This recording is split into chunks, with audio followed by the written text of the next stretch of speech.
is alleged to have been driving at 113 miles per hour. Although she said, is that Asian miles per hour or English miles per hour? She's denying it, and I'm fully behind her. It was an extraordinary thing. 2 very expensive BMW police vehicles escorting us off the motorway and telling us that a member of the public had phoned them and that they had it all on video. Well, we'll see. I didn't call them plebs, so there's no danger of any fallout like that, but it has made us extraordinarily late, for which I sincerely apologize. I had thought that my advice would be, or rather my excuse would be, that we were held up by the gay pride parade in the city centre. But that excuse is now redundant, as we have a uniformed excuse. So please forgive me for that. And thank you very much indeed for coming, especially those who came from outside of Bradford. And I see quite a few of those. And it's very good that you came. I just want to review the political horizon, if I may, before talking a bit about our own political situation.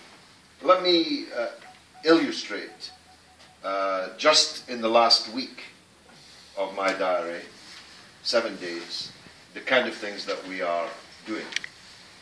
Last Saturday, I drove to Hay-on-Wye, a big philosophical festival there, to launch my new book, which is somewhere at the back of the room, which Richard Thine, our Assistant National Secretary, edited, and which I'm happy to sign for anyone who wants it at the end.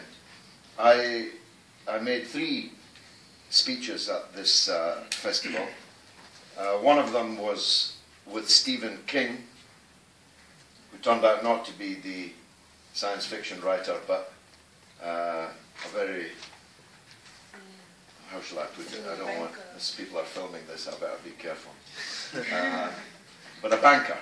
He was a banker. A banker, I said, with HSBC on China and everything that the banks think China needs to do. It's only got growth of 8.6% compared to our quarter of 1%. But British bankers feel entitled to lecture China on the way forward. Then I, having dealt with the wrong Stephen King, turned up to debate against Michael Jackson. Unsurprisingly, that was not the Michael Jackson, General Michael Jackson, the former head of the British Army, on the subject of war. What is it good for? Well, it's good for generals.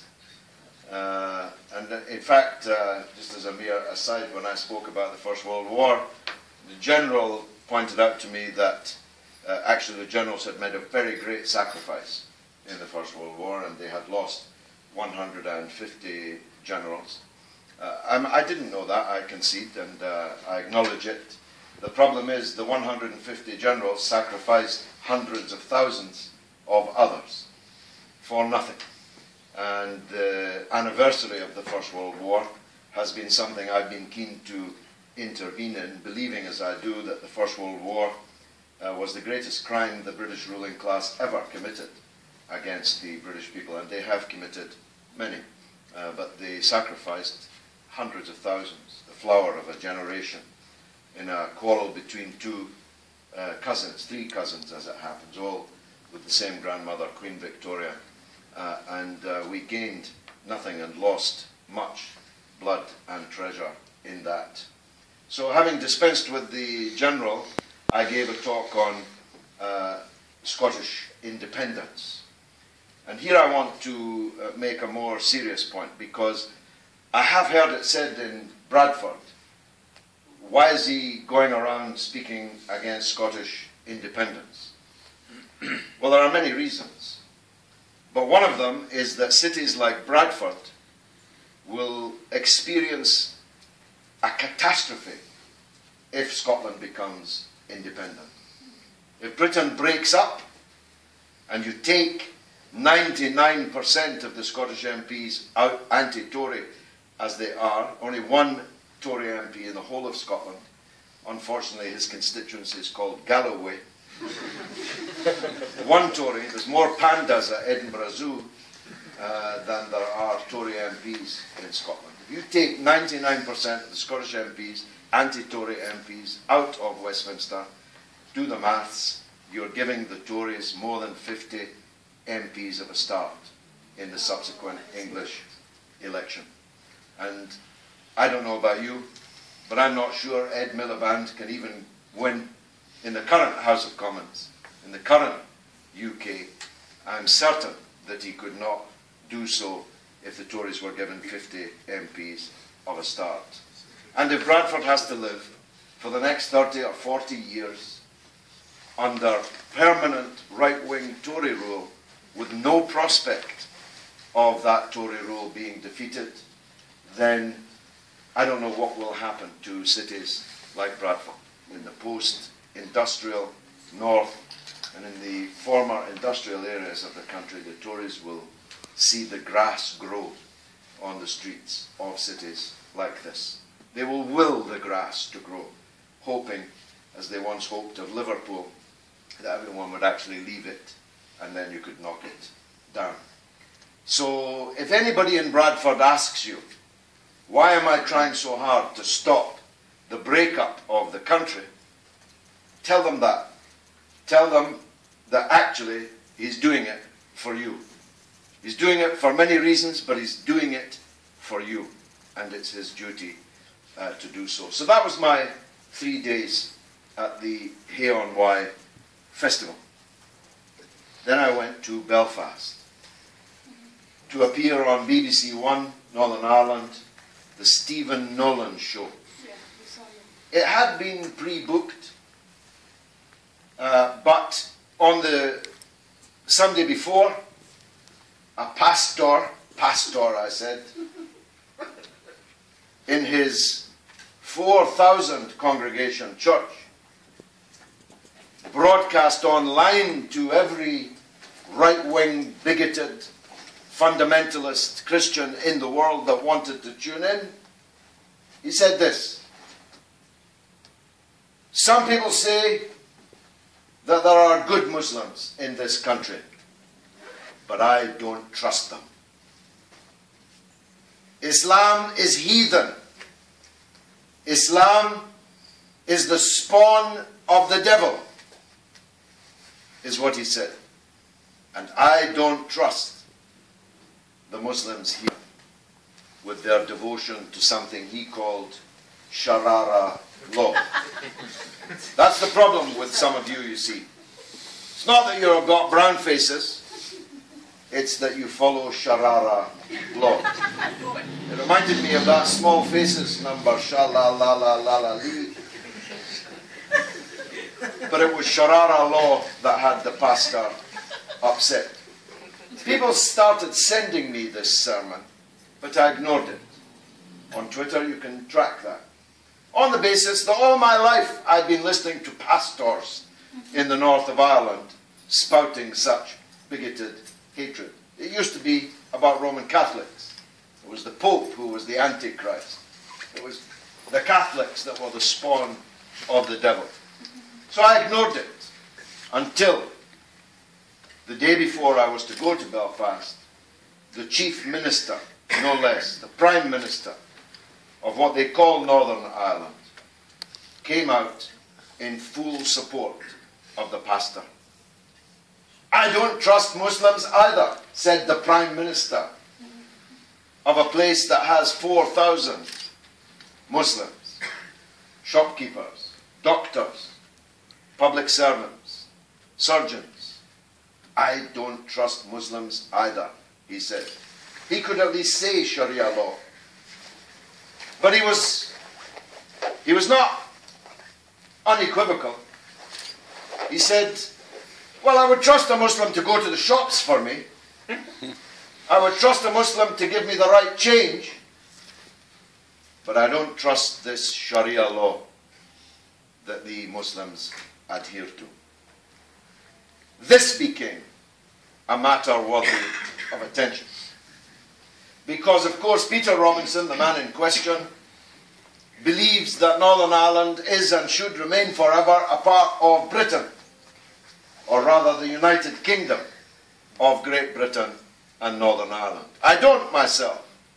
But as long as it is, then a British Member of Parliament has absolutely every right to intervene in the matter, and intervene I did. First, in a very long interview on Radio Ulster, which is the BBC radio station, I took on, face to face, this bigotry, this anti-Muslim hatred that these people were spouting.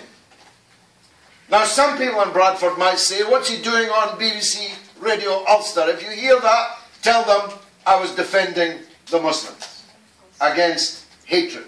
That's my duty. That's my job. I wasn't just elected to stand on the street corner there and say good morning to everybody that goes by. I was elected to confront issues which affect us, whether they're here, there, or anywhere else. If that had been our attitude, we wouldn't have gathered in our thousands in Centenary Square to defend the Rohingya Muslims from Burma for their persecution thousands and thousands of miles away. One of the greatest achievements that we have in this last 2 years. So I flew to Belfast to confront the pastor face to face, live on BBC television. Unfortunately, he bottled it, as we say in Glasgow.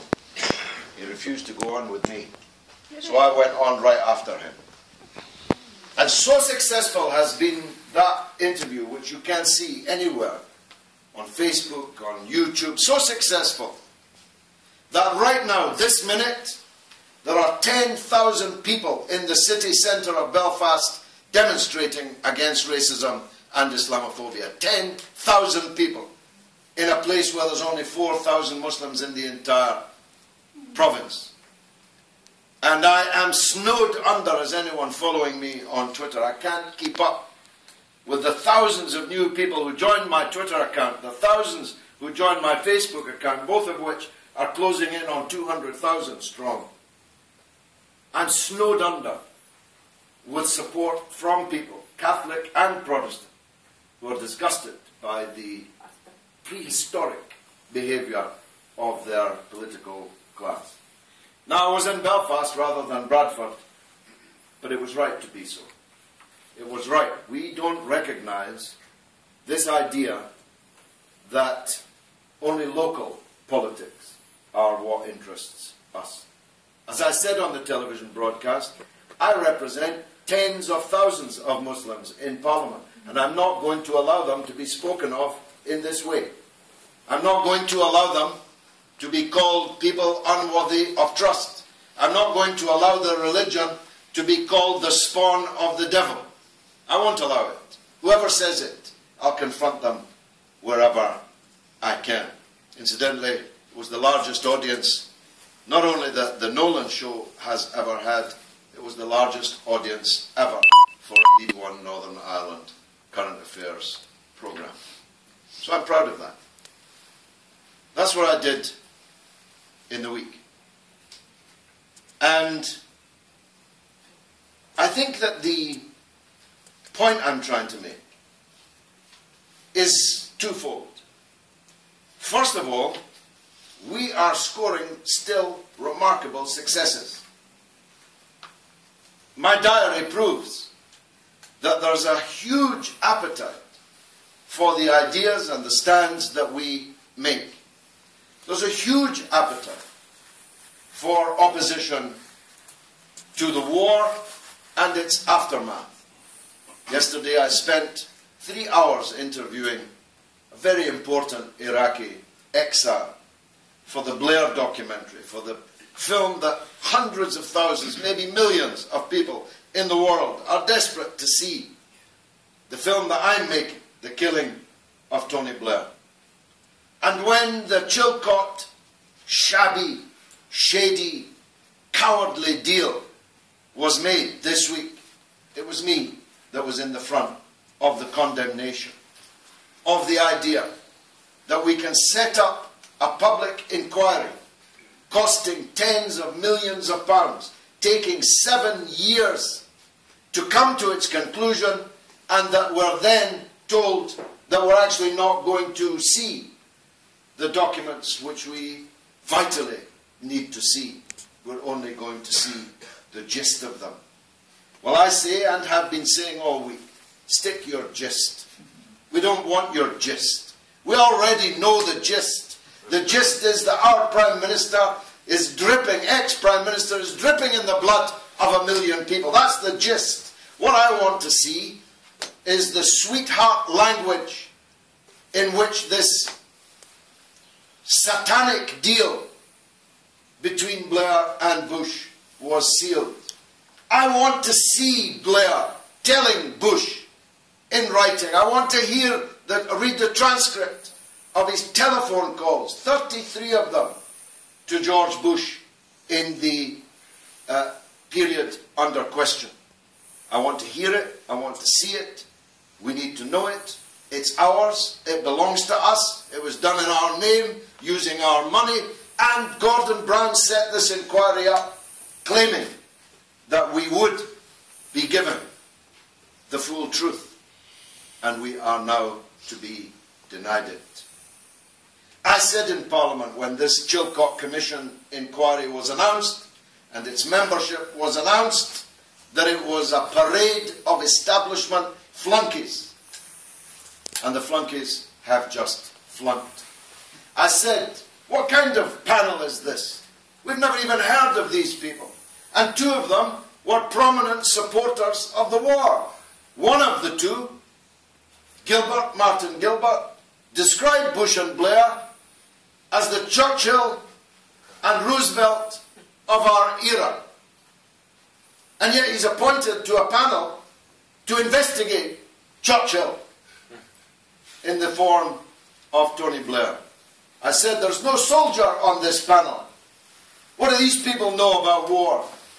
There's no lawyer on this panel. What do these people know about law?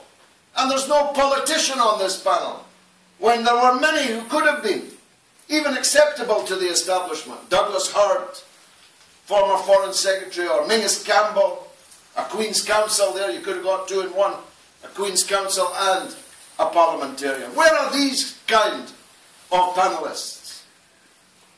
Of course, Chilcot has now laboured in the vineyard for 7 long years, and now we're being cheated of the fruits of those labours, even though we paid for them.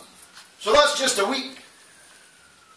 It's not that untypical a week. The point I'm making is that our stand on these kind of things is supported by millions in the country. Our opposition to the breakup of the country is in the interests of tens of millions of people in this country. And our stand on war and on other matters, international matters, like China, is supported also, and certainly in the interests also of millions of people. We are living in an era of the bankruptcy of the mainstream political class. We all knew that. We discovered it most vividly outside this building in the early hours of the 30th of March 2012, when thousands of us gathered to celebrate the victory here in the Bradford West by-election. But we've been seeing the evidence of this bankruptcy for a very long time, since the Iraq War, in fact. The mainstream political leaders are hated in this country. They don't go around on open-top buses because they couldn't. They would be stoned by people if they did. If Tony Blair walked down any street in Britain, people would be trying to arrest him, as many currently are trying to do. They're hated. I mean, there's very few as old as me in this room. But in my life, 94% of the people of Britain voted either Labour or Tory. Now, fewer than 50% vote Labour or Tory. And the number of people who vote at all is historically low. UKIP, to which I shall turn in a minute, UKIP are claiming that they got whatever percentage of it, of the vote that they got, if anyone can shout it out. 34%. But they didn't get 34%. They got 34% of 36%. Yeah. Because only 36% of the people voted. And they got 34% of that, which is significant, which I'll deal with in a minute. But they were the winners. So what about the losers? If the winners got 34% of 36%, the losers, especially the Liberal Democrats, who are in government, I remind you, and who regularly lose their deposit every time they come out to bat, they got 7, I think. 7%. 7% of 36%, which, as a percentage of the electorate as a whole, therefore, must be vanishing. We must be reaching record low levels. And Labour, in the 4th year of a hated Tory government, only just beat the Tories. And what was their reaction to UKIP's triumph? To say sorry to the UKIP voters. That's what they said. Douglas Alexander used the S word. We are sorry that we have offended you by not taking seriously enough issues of immigration and Europhobia on which you have been campaigning. Now, actually, they have been taking them seriously. They have already been, both parties, trimming their sails to suit the wind that they feel coming from UKIP. But they're sorry that they didn't go far enough. What does that mean? Well, there's a lot of you here are regarded as immigrants, even though, so far as I know, none of you actually are immigrants. As far as I know, all of you are as British as me, born here, and with the same right to be classed as British as anybody else. But what they really mean is they haven't been mean enough to you. They haven't sounded aggressive enough to you. They haven't sounded enough like that pastor or Jack Robinson or whatever his name is in Northern Ireland. UKIP profited with 5 million votes in part because of the hatred of the political class. It wasn't just Europe. In fact, if you analyse it, it wasn't really about Europe at all. It was about immigration, not Europe. But they were able to pose, Farage is able to pose, as the straight-talking, sincere, pint-drinking, fag-smoking man next door, because the political class is felt in the country to be almost entirely staffed by identical robots, speak-your-weight machines, who look the same, sound the same, believe the same. And that's our point, isn't it? We say this is a dictatorship of the prevailing orthodoxy. People who believe that war, privatization, austerity are the only choices available to us. A little bit more war, a little bit less, a little slower austerity, a little faster, and so on. But the identical nature, what I once called the cast iron consensus between the front benches in Parliament is mirrored in their personal characters of their leaders. Although Miliband's a bit weirder than the other two, they're all identical in central, in their core. And Farage did well because he burst through that. Well, I don't think anybody accuses us of being robots, speak-your-weight machines. or looking and sounding like these other people. So people often ask me, how come Farage is doing better than you? To which my answer is, it's easy to sell right-wing, xenophobic, anti-immigrant arguments to the simple-minded. It's much harder to sell progressive, left-wing, alternative policies to people that have got the brains and the consciousness to grasp them. It's not because Farage is a better talker than me. I don't think that he is. I don't think his suits are better than mine. I don't think they are. It might be because I don't go to pubs and don't smoke fags, but I don't think that's it.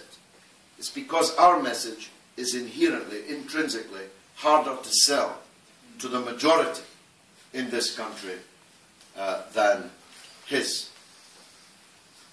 But we've got to keep on trying. Otherwise, we just vacate, abdicate, and let this steamroller roll all over us. I'm not surprised. I'm not as popular in Billericay as Nigel Farage is. But I am surprised that we are not more popular in certain other places than we should be, or than we are. I'm surprised at that. And we have to address that here and privately and in our minds as we turn over the reflections that we must all be undergoing in the wake of last week's local election results, which were very poor. Dave Edler, who's with us here, Dawood Islam, our brother, who stood in Rochdale. I mean, you could hardly imagine a better MP than him. Thank you. But he never made it to a council seat. In fact, he got a very poor vote. Naveed Hussain was the organizer of my election victory here. He's an impeccable character who would be a credit in any public authority in the land. Pious, respectable, decent, honest, hard-working, connected. And he was standing against a nightclub owner in Manningham. A nightclub owner with two sons, one of them in prison and the other one on the run from prison, an escaped prisoner, both guilty of a massive financial fraud. And the nightclub owner won. And won by a long way. Kieran, young Kieran at the back, and her sister, Sarah, who stood in Rotherham, could not have worked harder, could not have been more of a contrast to the lowlifes. Get that on film. The lowlifes of the Rotherham Labour Party, who supported a thief as their MP, who's now in prison as a thief until the last second that he was forced to resign.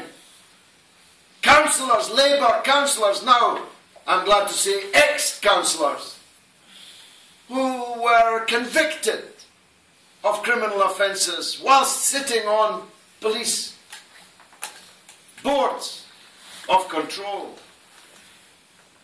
These two young women fought a campaign like no other, but they didn't win. I see Shamsha and others from the Bradford election who fought night and day against inferior opposition and didn't win. And we can't ignore these truths. We'll all have a theory as to how it happened, but we can't certainly ignore them. So what I'm saying is that we're doing a lot. We've done a lot. I don't need to waste time comparing